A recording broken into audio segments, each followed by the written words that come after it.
So this week I started working on a presentation for a book review for this book that I've been reading and I'm finished called The Banana Wars, which I cannot more highly recommend. I think it's important. If you believe in non-interventionism, believe that the U.S.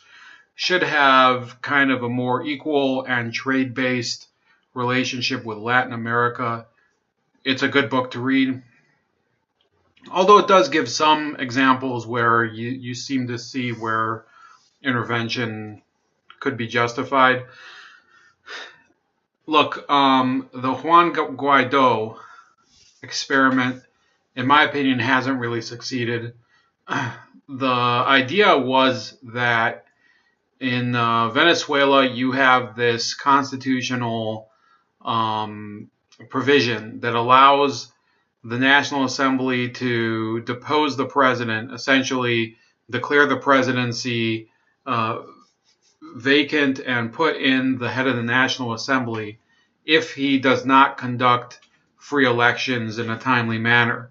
And last year, what happened was that most of the Venezuelan opposition boycotted the presidential election, and the vote was kind of a joke, and it has been for a few years, although if you listen to a lot of these people who are Maduro regime apologists, they say, the Carter Center continues to recognize Venezuelan democracy. They keep repeating that the last election, the Carter Center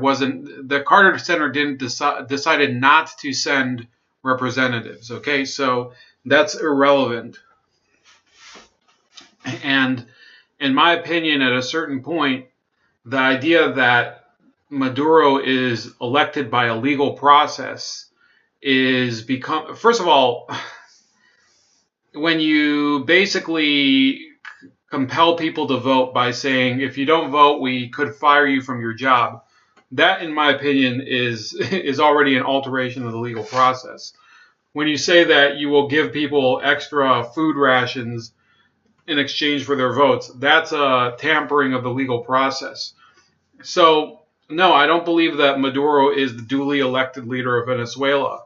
But the fact is that this use of this loophole in the Constitution, or this provision, because it is a legal provision, was a losing strategy on the part of the opponents of Nicolas Maduro. And people should start to recognize that it could cause more pain in the long run than people had thought. I would say that most of the Western leaders and the pro-U.S. Latin American leaders who promoted Maduro were hoping that, promoting Guaido, were hoping that Russia and China would basically ditch Maduro after a few days, and it simply hasn't happened. And I'll tell you one of the reasons I think so. China has come to a phase of its growth. It's grown from a country that was once obviously a developing country, and it's been a very strong economy for many years. It hasn't been a developing country for it's now well within the first world. And China knows that it's able to flex its muscles and assert its ground when it reaches a foothold in a certain country. So when you're talking about geopolitics, I'm not talking about morality. I'm not talking about whether this is right or wrong. I'm talking about the strategy in the mind of China, Russia also as well. Although Russia, I think if China was not involved, I think it would be more difficult for them to sustain Venezuela's government. They know that they can use the oil reserves of Venezuela in order to help fuel their economy back in China. That's the reason countries support other countries' economies and keep them afloat. And I don't care if you're talking about America. I don't care if you're talking about China. I don't care if you're talking about Russia. I don't care if you're talking about France, which keeps afloat several failing governments in Africa. The fact of the matter is that countries serve their own selfish interests. This isn't an ideological battle so much as a battle over resources. And the people of Venezuela are going to suffer so long as this tug of war continues. And yes, it is the fault of people like Maduro that the economy has failed. And I would absolutely say that the best interest of the country would be if Maduro was to fall from power. But am I being, those people who are dreaming that the next day you'll see these people, dancing in the streets and Venezuela will be America's best friend, I think you're dreaming at this point. I think that China and Russia, because of the way that they were able to structure some of these deals with Venezuela, they are there to stay.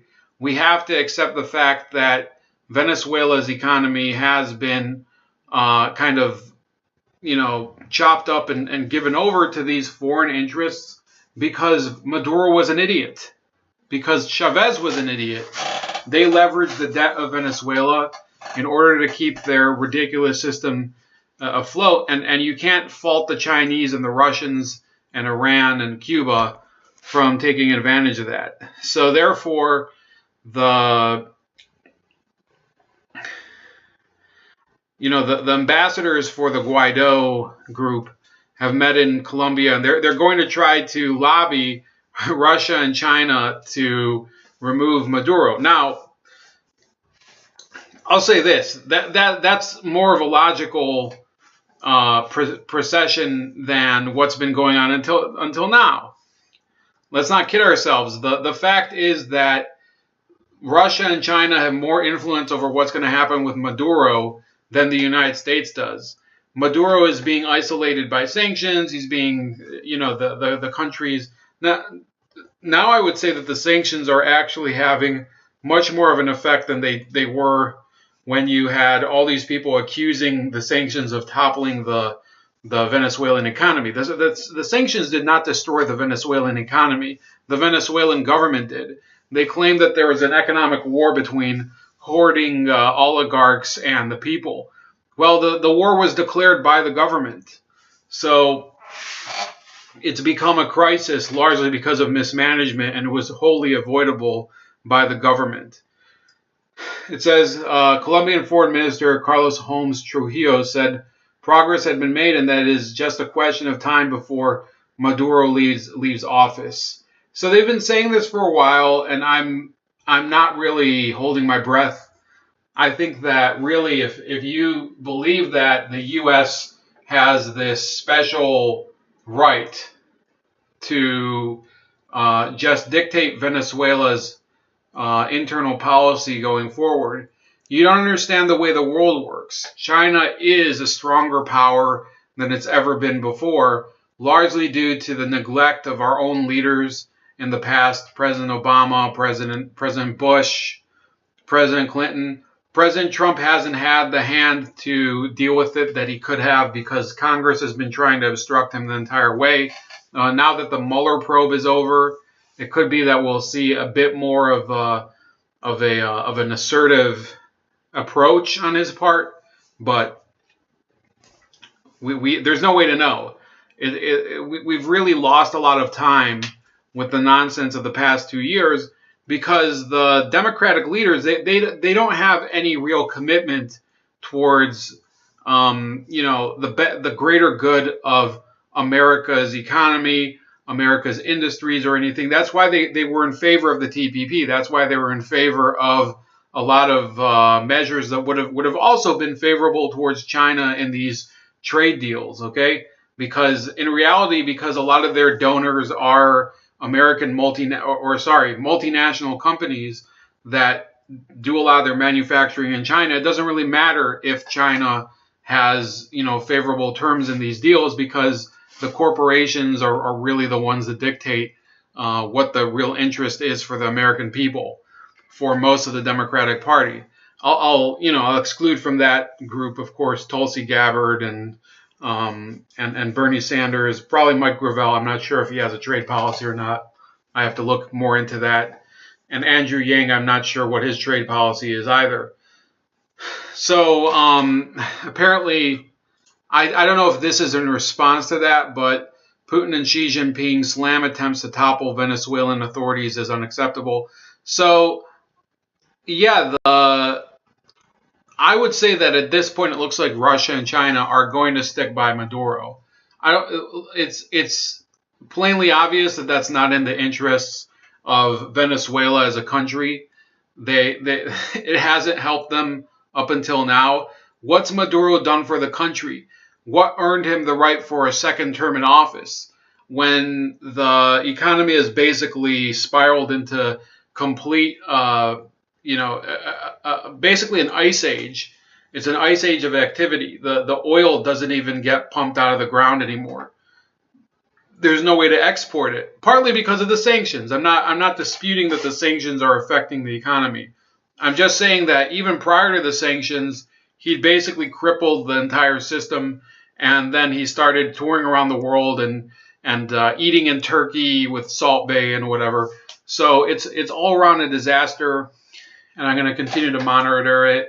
But yeah, this is pretty much a model of why we kind of need more realistic goals as a country, as opposed to just saying, "Oh, sanctions. Oh, we're going to intervene. We're going to put troops on the border with Colombia and Venezuela." No, you have to look at it more long term and look at what's in the best interests of Venezuelans. That's about it. Please like, share, subscribe, and also subscribe to me on BitChute at Jeff Leopard, on Minds at Jeff Leopard, and on Gab at Jeff Leopard as well. And I'll talk to you later.